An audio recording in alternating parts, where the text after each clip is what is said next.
आदरणीय धर्म प्रेमी सज्जनों, सादर नमस्ते। मैं जेठालाल विश्वकर्मा आप सभी का हार्दिक स्वागत करता हूँ। महाभारत के आदि पर्व के 16वें अध्याय की कथा सुनाते हुए महर्षि वैशंपायन जी कहने लगे, हे राजन जन्मेजय जी। तत्पश्चात राजा दुर्योधन और भीमसेन हाथ में गदा लिए रंगभूमि में उतरे।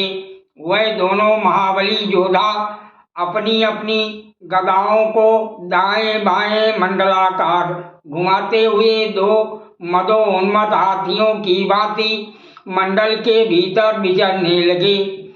विदुर धृतराष्ट्र को और पांडव जननी कुंती गांधारी को उन राजकुमारों की सारी चेष्टाएं बताते जाते थे। जब कुरुराज दुर्योधन और बलवानों में श्रेष्ठ भीमसेन रंगभूमि में उतरकर गदा युद्ध कर रहे थे, उस समय दर्शक जनता उनके प्रति पक्षपातपूर्ण स्नेह करने के कारण मानो दो दलों में बट गई। कुछ कहते, अहो वीर कुरुराज कैसा अद्भुत पराक्रम दिखा रहे हैं। तभी दूसरे चिल्ला पड़ते, वाह भीमसेन तो गजब का हाथ मारते हैं। इस प्रकार की बातें करने वाले लोगों की भारी आवाजें वहां सहसा सब ओर गूंजने लगी। फिर तो सारी रंगभूमि में क्षुब्ध महासागर के समान हलचल मच गई। ये देख बुद्धिमान द्रोणाचार्य जी ने अपने प्रिय पुत्र अश्वत्थामा से कहा। द्रोणाचार्य जी बोले, हे वत्स, ये दोनों पराक्रमी वीर अस्त्र विद्या में अत्यंत अभ्यस्त हैं। तुम इन दोनों को युद्ध से रोको, जिससे भीमसेन और दुर्योधन को लेकर रंगभूमि में सर्वत्र क्रोध न फैल जाए।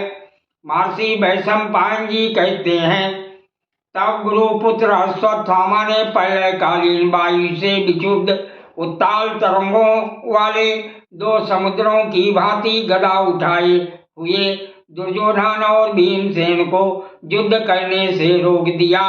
उनका युद्ध बंद होने पर द्रोणाचार्य जी ने महान मेघों के समान कोलाहल करने वाले बाजुओं को बंद कराकर रंगभूमि में उपस्थित होकर ये बात कही, हे दर्शकगण, जो मुझे पुत्र से भी अधिक प्रिय है, जिसने संपूर्ण शस्त्रों में निपुणता प्राप्त की है, जो विष्णु के समान पराक्रमी है, उस इंद्र कुमार कुंती पुत्र अर्जुन का कौशल अब आप लोग देखें। तब आचार्य जी के आदेश से स्वास्ति वाचन कराकर तरुण वीर अर्जुन हाथों में गोह के चमड़े के बने दस्ताने पहने हुए अर्थात धनुष हाथ में लिए रंगभूमि में दिखाई दिए।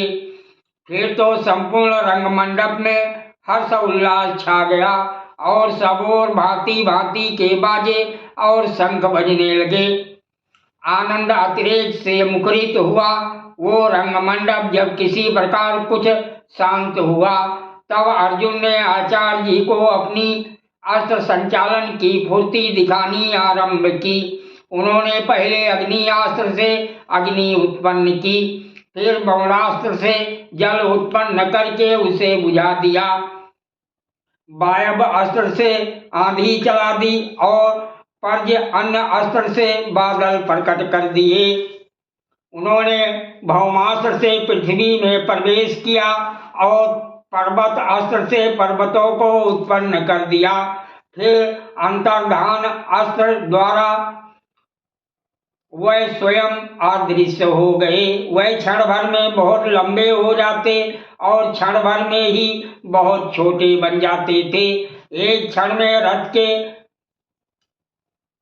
धुरे पर खड़े होते तो दूसरे ही क्षण रथ के बीच में दिखाई देते थे। फिर पलक मारते मारते पृथ्वी पर उतरकर अस्त्र कौशल दिखाने लगते थे। तत्पश्चात वीर अर्जुन ने चक्कर लगाते हुए लौह निर्मित सुअर के मुख में एक ही साथ एक बाण की भांति मिलाकर 5 बाण मारे, किंतु वह 5 बाण एक दूसरे से सटे हुए नहीं थे। एक स्थान पर गाय का एक सींग रस्सी में लटकाया गया था जो हिल रहा था महापराक्रमी अर्जुन ने उस सिंह के छेद में लगातार 21 बाण गड़ा दिए।